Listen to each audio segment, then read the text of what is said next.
Hey Jurassic fans, it's Aaron Beyer, and I'm here today with a toy review of something I've been really excited to talk about.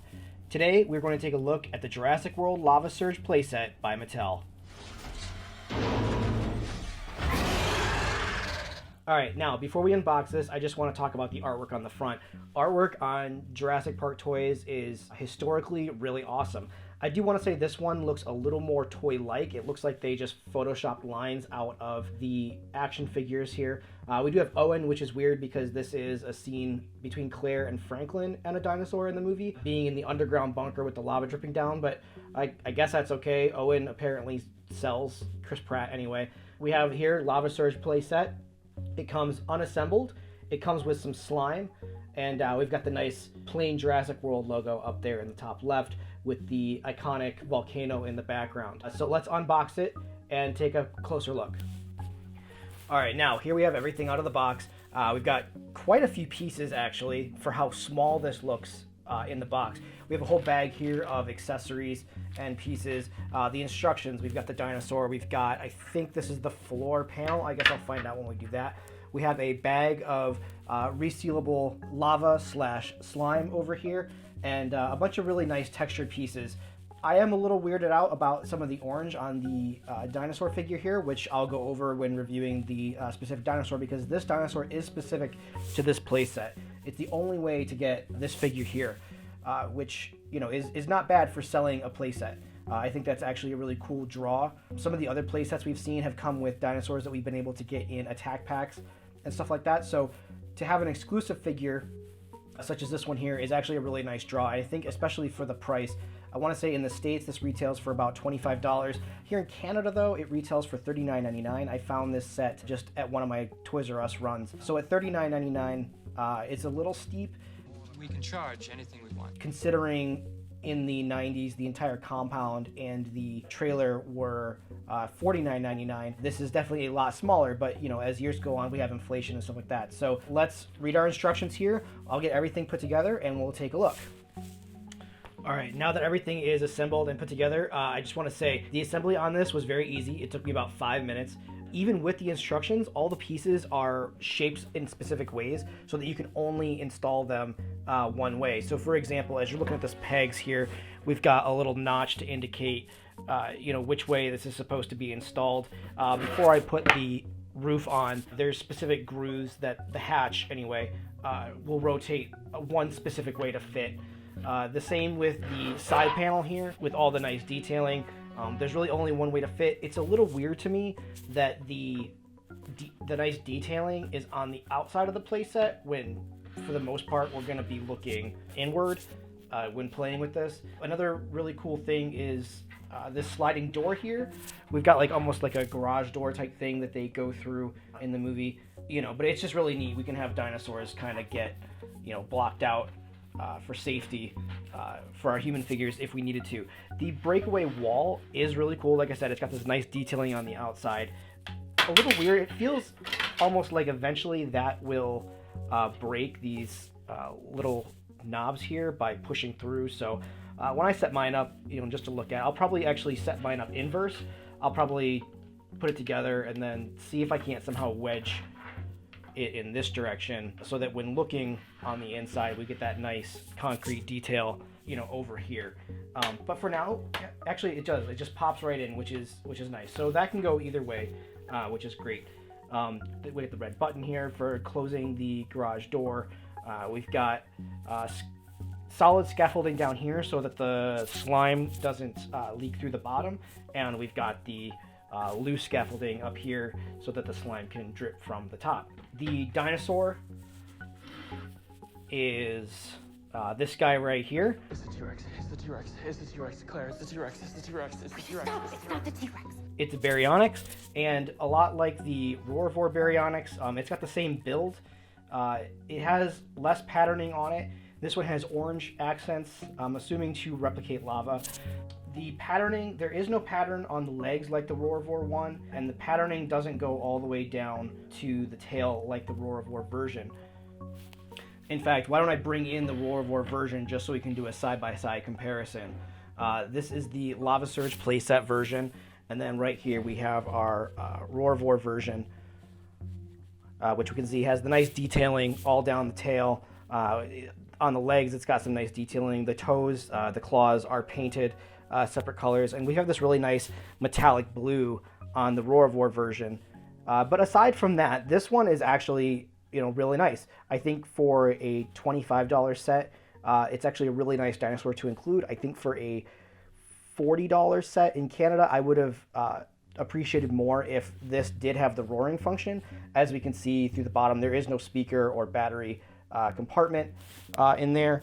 And the only critique I have on this figure is the lava accents. We have the lava on the head, like when the Baryonyx gets splashed with it on the face in the movie.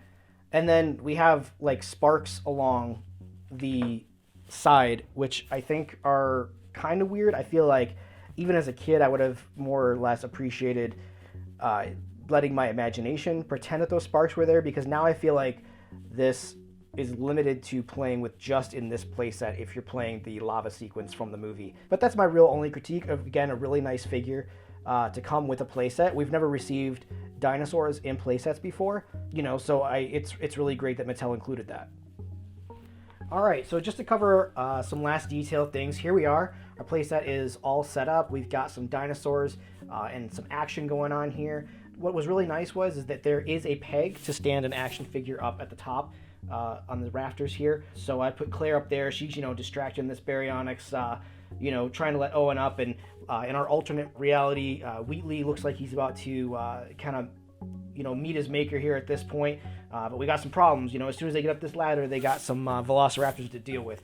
This is nice and sturdy, so you can put a few dinosaurs up there at the top. There is one other peg hole here in the back right corner that we could stand an action figure up on. Another detail we have here, it looks like we've got like a connector piece to connect with some of the rumored Mattel playsets. Let's see, the only critique I have on this is I get that there can't be too much paint, for these, but I wish they would have chosen any other color plastic, almost any other color plastic for the railing and the ladder. This bright yellow is really jarring when looking at this piece.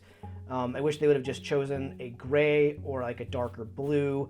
Even blue would have represented Jurassic World, I think, a little bit more, blue being the colors. And, maybe even if this is a remnant from Jurassic Park, maybe just the gray. I do like the fact that they have the very traditional Jurassic Park geometry going on down here and all the supports. We've got the piping. We've got the cracked concrete wall with some of the support structures showing through the back. What do you say we drop some slime into this bad boy? All right, here we go. Now, as you can see, it's not super thick. I would say it's a lot thinner than, like, let's say GAC from the 90s, but that's only so that it can just drip through. It comes out of the bag quite easily. I did scrape the sides of the bag with my finger a little bit just to get as much in one clump as we could. I have a feeling this might be a little difficult, but it all just kind of clumps up at the top. I'll move my camera up here.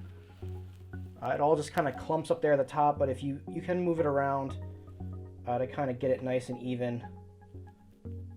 Yeesh. Okay, it's just going to settle in, but as we come down, we can start to see that it's going to come through. My hands are not, they're a little damp after touching that. They're not wet or anything, so you can probably touch anything you want after handling the slime. It stays pretty self-contained, which is nice. When I was a kid, this would have been a one then done kind of toy. But let's see, for some added emphasis, we'll put a couple Baryonyx. We'll put the Roarvor Baryonyx here. That's pretty cool.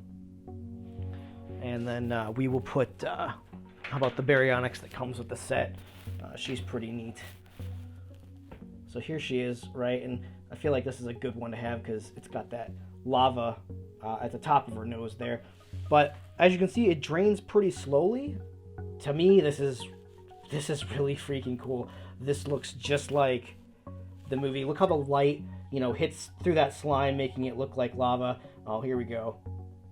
Yeah, that's really, really cool. I wasn't going to do this originally because I just wanted to save the slime, but it does come in a resealable package, so I got no problem just cleaning this up and putting this back in for, I guess, later use if I was a kid. I personally will probably never use this again.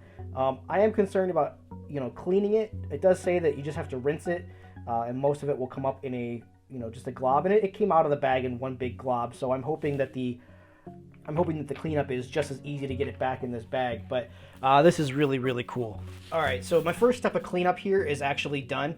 It wasn't too bad. I spent maybe about 10 to 15 minutes picking up lava slime off the floor and the scaffolding up here. What I did notice was you want to let as much of that drain as possible so that it comes as one big clump. The one big clump peeled right up off the floor, no problem. But as you can see, I was able to get it off the railing here. It did an okay job.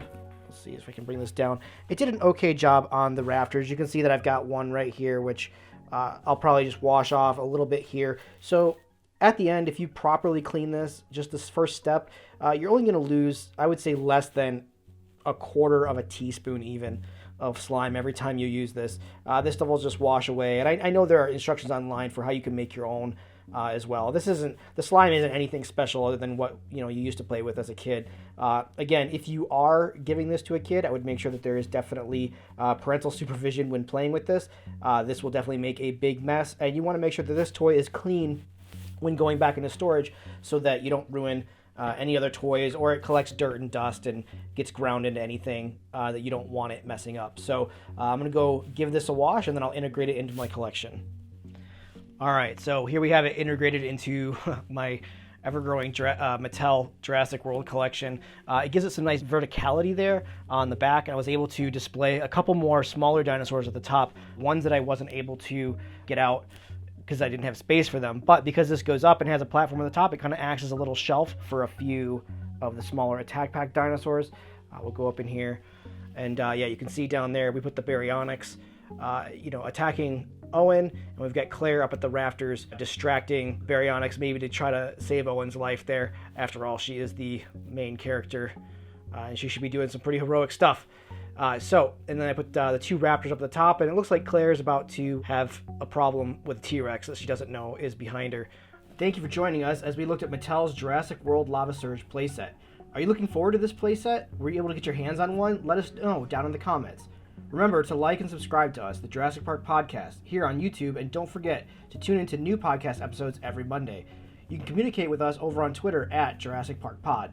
Once again, for the Jurassic Park Podcast, this has been Aaron Beyer, and have a good one.